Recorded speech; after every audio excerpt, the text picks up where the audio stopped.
ठीक है, एक क्वेश्चन आ रहा है एंड करने से पहले हमारी टीम की तरफ से कि इंटरनेट पे ये यति के बारे में बहुत बात होती है। जी। कुछ पॉडकास्टर्स ने पॉडकास्ट में भी पूछा यति के बारे में, तो क्या सच में यति होते हैं? आपने देखा है कुछ?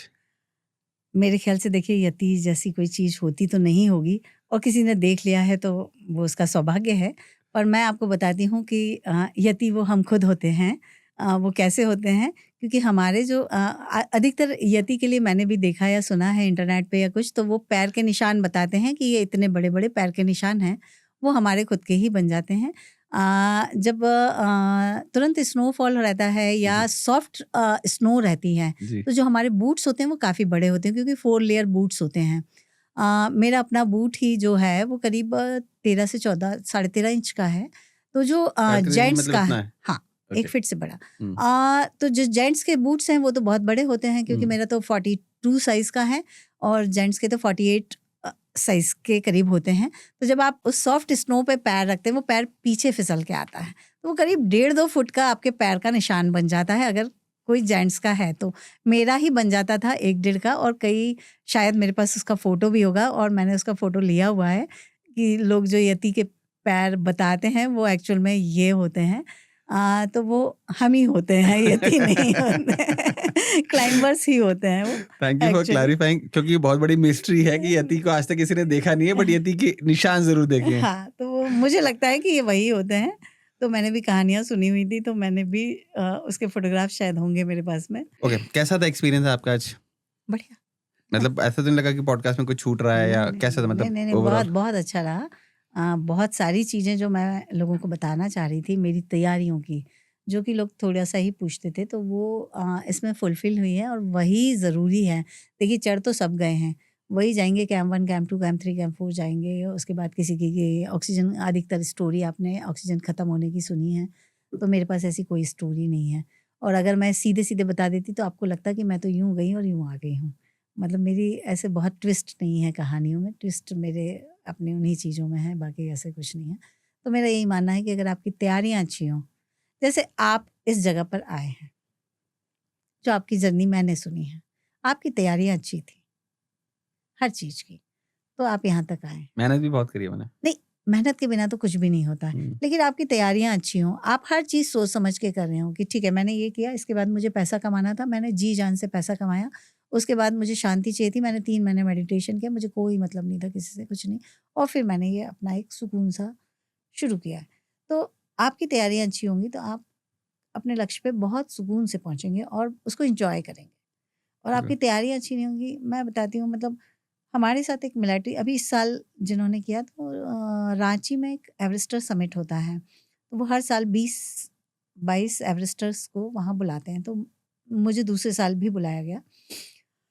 तो वो आई, तो मैंने कहा यार ये तो यंग है, यंग यानी कि 40s में होंगी या 38 होंगी, मैंने उम्र नहीं बैंगलोर की है। तो मैंने कहा यार इनसे थोड़े किस्से पूछें यार, अच्छा लगता है ना जब एक दूसरे से बातें करते हैं कि जी। अच्छा ये हुआ था उस समय, ये हुआ था। तो मैंने कहा मैम ये बताओ कि आपको सबसे ज़्यादा एवरेस्ट में मज़ा कहाँ पर आया? कहती मज़ा? एवरेस्ट में कोई मज़ा आता है? कैसे मैंने करके आई हूँ मैं जानती हूँ। उसके बाद वो मेरे बाजू में नहीं बैठी। मतलब उन्होंने कुछ सुना, तो मैंने कहा यार इनको क्या डंडे मार के भेजा गया था कि मतलब जाओ एवरेस्ट आपको करके आओ। जाना है एवरेस्ट? मतलब आप अगर कोई चीज़ कर रहे हो और आप उसको एन्जॉय नहीं कर पा रहे हैं, मान लो ये है, ये अपने काम को एन्जॉय नहीं कर पा रहा है, तो फिर भाई मत ही करो ना यार, जिसमें आप एन्जॉय कर रहे हो उसी से ही कमाओ, वहीं जाओ, ट्रू। वहीं करो। तो वो वाली बातें हैं। तो लोगों का अधिकतर आप सुनेंगे तो वो ऐसी ही कहानियाँ सुनाएँगे कि इतनी मुश्किल हुई, ये हुआ, वो हुआ, ऐसे हो गया, ये हो गया। अरे तो मतलब आपकी तैयारियाँ अच्छी, मैं तो ये सीधे से ये बोलूँगी कि आपकी तैयारियाँ अच्छी नहीं। नहीं, ये चीज़ तो मैंने नोटिस करी कि आपने हर जगह पे रिसर्च काफ़ी करी है आपने। हाँ, मैंने हर चीज़ की। छोटी से छोटी चीज़ पे भी रिसर्च करी है हाँ, आपने। आप देखिए मेरे को पेन लेके जाना था, मैंने ये वाला पेन भी रखा, वो भी सब रखे मैंने फ्रीज़र में रखे 4 दिन तक, क्योंकि फ्रीज़र अपना कितना -3-4 पे रहता -6 होगा। Max to max. हाँ, हाँ। तो 4 दिन तक रखा रहेगा तो जम-जम के पत्थर होगा ना, तो मैं 4-5 दिन रखने के बाद पेन निकाला, चल रहा बढ़िया, मैं यार ये हो वो गया। हैं टैबलेट्स की, जैसे आपने बात करी। हाँ, पूरे छोटी मेरे सी जेब छोटी में थे, चीज़ें, और हाँ। जेब में हिंदी हिंदी में मैंने लिख के रखे हुए थे कि ये टैबलेट काय का है, ताकि अगर मैं बेहोश हूँ तो मेरे जेब से अगर मेरा शेरपा निकाले तो उसको पता हो कि ये टैबलेट क्या है कि कब देना है। मुझे लगता है आज का जो पॉडकास्ट है ये हर उस इंसान के लिए बहुत ज़्यादा ज़रूरी है, जो कि एक लेटर स्टेज पे, मतलब 45 के बाद की लेटर स्टेज पे एवरेस्ट चढ़ने की सोच रहा है, बिल्कुल।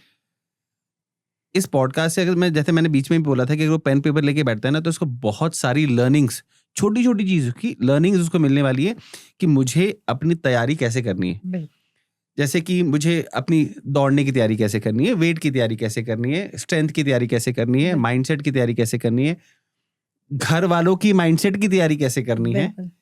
प्लान ए कौन सा होना चाहिए, प्लान बी कैसे बनाऊं। जैसे बिल्कुल। आपने बोला कि आपके कोई ना कोई रिलेटिव वहां रहता ही था जी। जब आप कैंप फोर जैसे आप करते थे, तो ये सारी तैयारी के साथ एक अच्छे से वो अपनी कर सकता है। जैसे आपने गॉगल्स का बहुत अच्छा बताया था कि आपने अपनी आईज को कैसे ट्रेन किया। बिल्कुल। ये मैंने ट्रस्ट में किसी के मुंह से आज तक नहीं सुना मैंने चीज। हम्म। ये सुना है कि उनको ब्लाइंडनेस होगी, हाँ। बट ये नहीं सुना कि अपनी आंखों को कैसे प्रिपेयर करना है इस चीज के लिए।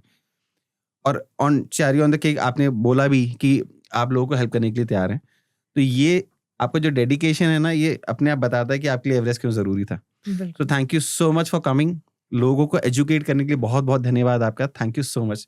अगर आप कुछ कहना चाहती हैं लोगों को तो प्लीज आप कह सकती हैं। मेरा एवरेस्ट करने के जो पहला सवाल था, जी। उसका उत्तर मैं देती हूँ कि मुझे एक तो संदेश देना था कि 50 के बाद जीवन खत्म नहीं होता है। दूसरा, अगर 55 साल पहले मेरे माता पिता ने ये निर्णय लिया कि हमारा बेटा नहीं होगा और हम 2 बहनें ही हैं, तो मुझे एक ये प्रूव करना था कि हमेशा लड़के ही नाम रोशन नहीं करते हैं, लड़कियां भी अपने माँ बाप का नाम बिल्कुल। रोशन करती हैं। तो उतने साल पहले मानसिकता बहुत अलग थी। तब लोग लड़के के लिए 4-5 बहनें हुआ करती थी, फिर एक भाई हुआ करता था, पर हमारे यहाँ ऐसा नहीं था। तो एक ये प्रूव करना था। दूसरा, मुझे ये संदेश देना था क्योंकि हमारे भारतीय जो कल्चर है उसमें महिलाएं 50 के बाद एकदम अपने आप को थका हुआ महसूस करती हैं और वो ये चाहती हैं कि अब तो बस सब हो गया, अब कुछ बचा नहीं है। तो एक संदेश देना था कि 50 के बाद जीवन खत्म नहीं होता है, 50 के बाद जीवन शुरू होता है और जो अभी तक आपने नहीं सोचा है वो आप सोच सकते हैं और जो आप सोच सकते हैं वो कर सकते हैं। क्योंकि अगर 49 साल की उम्र में मैंने माउंट एवरेस्ट जाने जैसा सपना देखा और 55 वर्ष की उम्र में मैंने उसको पूरा कर लिया, तो कोई भी कुछ भी सपना देख सकता है और उसको पूरा कर सकता है। बिल्कुल सही बात है। धन्यवाद आपका, और थैंक यू सो आपके मच। चैनल से मेरी बात जन जन तक पहुंचाने के लिए बहुत सारा और धन्यवाद थैंक और यू सो आगे के मच। लिए शुभकामनाएं आपको। Thank you very much for coming. And for sure अगर हमारे पास भी कुछ लोगों की अगर कोई क्वेरीज आती है तो हम आपको फॉरवर्ड जरूर करेंगे। बिल्कुल। तो आप लोगों के पास अगर कोई भी क्वेरीज हैं कि लेटेस्ट स्टेज पे कैसे चढ़ना है, क्या चढ़ना है, तो हम आपकी लिंक दे सकते हैं और आप बिल्कुल। कनेक्ट कर सकते हैं। Thank you very much for coming. Thank you so thank much. You.